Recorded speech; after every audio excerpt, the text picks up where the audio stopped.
All right. Hey everyone, we're live at the Paul Hornung Award at the top of the 25th floor of the Galt House in Louisville, Kentucky. I'm here with AD Mike Bobinski. We've got a couple quick questions for you. Mike, the team went 13-13 over the last two seasons, went to 2 bowl games. After how the program was before, did you think when you hired Coach Brom you'd see this quick of a turnaround in the program? Sure. Well, you never know exactly what the results on the field are going to translate into, but very early on, I knew we were going to see cultural change, a shift in the direction of our program. You just don't know for sure exactly how quickly that's going to translate to wins and losses. Obviously, we haven't won them all, but we've won more than we had in previous years, and you can see the foundation being built and laid for great success in the future. So I'm really pleased with where we are, and can see a clear path to more success coming. Okay, so let's see here. One of the big things going on right now with the football program, it even actually happened today in Indianapolis, I believe today, was the focus groups regarding the renovations to Ross 8. Have you gotten any feedback yet from either the initial data collection or the focus groups? No, we're going to get all that on right around the 1st of April, which I'm looking forward to, and I've intentionally sort of laid off of it to not get incomplete sort of pieces of it. I want to see it, when it's all put together, and the consultants that we've hired have had a chance to really analyze and evaluate and sort of synthesize it into what the big themes or the general consensus might be. So we've gotten great feedback in terms of participation, off the charts numbers in terms of number of people that have, number one, done the survey and now wanted to participate in the focus groups. It's all going really, really well. So I think we're going to get great data, but I'm going to wait until it's done just to really see what it's all about. Okay. To go on the stadium renovations, there's talks about changes to the north end zone happening this offseason. Can you fill us in on what things we might see changing this year? In the north end zone, we're working on installing what's called a monster ribbon board. So it would really wrap around. There's some lettering in the north end zone that spells out Purdue. So that board will actually wrap from the P all the way to the E. Okay. It'll be 10 feet high, 375 feet of HD resolution board that'll wrap around there. It'll be a really, to me, really nice update to the north end. I think it'll actually bring the north end in. It'll feel closer to the action than it does right now, and it'll provide some really good sort of game support opportunities, and then some opportunities for our corporate sponsors also. Okay.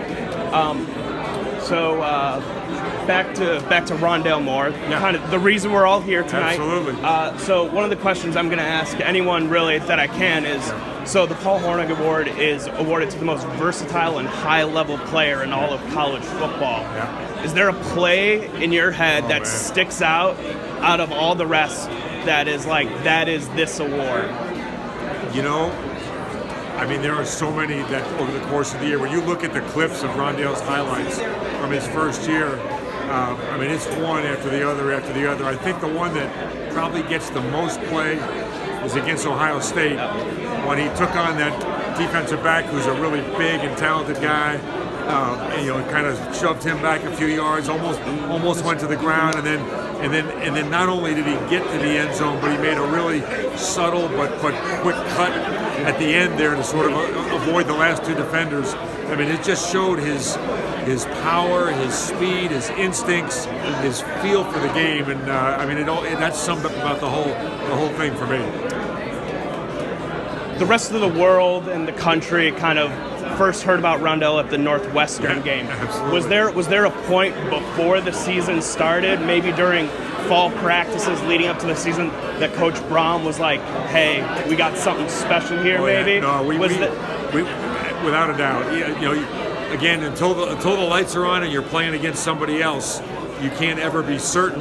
But Rondale did things in practice that are not what your average guy does. I mean, he made moves. He worked with a purpose and a maturity so far beyond your average freshman, and he was just impactful from day one. And again, I saw a couple moves he made where he just left defenders laying on the turf there, and I was like, that is not your average guy. And then he was able to do that against every opponent we played all year long. That brings me to another thing: fall practices, Gold and Black days with Big Ten Network. Was there some, hey, don't show that kind of stuff. There always is. There is always a few things that you need to leave on the editing floor when you do a few of those. Yeah. But in general, I think BTN did a great job with it. We enjoyed having them around, and it wasn't at all, intrusive. They just sort of fit right in. Mm-hmm. All right. So my last question is, so Paul Hornung Award. Yeah. Third ever true freshman consensus All-American. Yeah. I think you know where I'm going with this. Has there been talk around the athletic department about the possibility of a Heisman campaign? Is that something you guys have talked about or are in the process of developing right now? We have not gone too deep on that at this point in time, and anybody that knows Rondale knows that he does not look for or want attention shined on him. I mean, he would much rather let his play speak for himself. So whatever we would do, if in fact we ever get to that point, would be something that we would make sure that he would be on board and comfortable with it. 'Cause we don't want to put him in an uncomfortable situation. He's too solid and too thoughtful a young man to ever put him into a bad spot. But he's going to be a player, I think, at some point. If not this year, then the next. That's going to deserve to be in that conversation very seriously. So we're going to do everything we can to support that, whatever that means at the right time. Okay. We have not gone deep on that yet. Okay. All right. Thank you.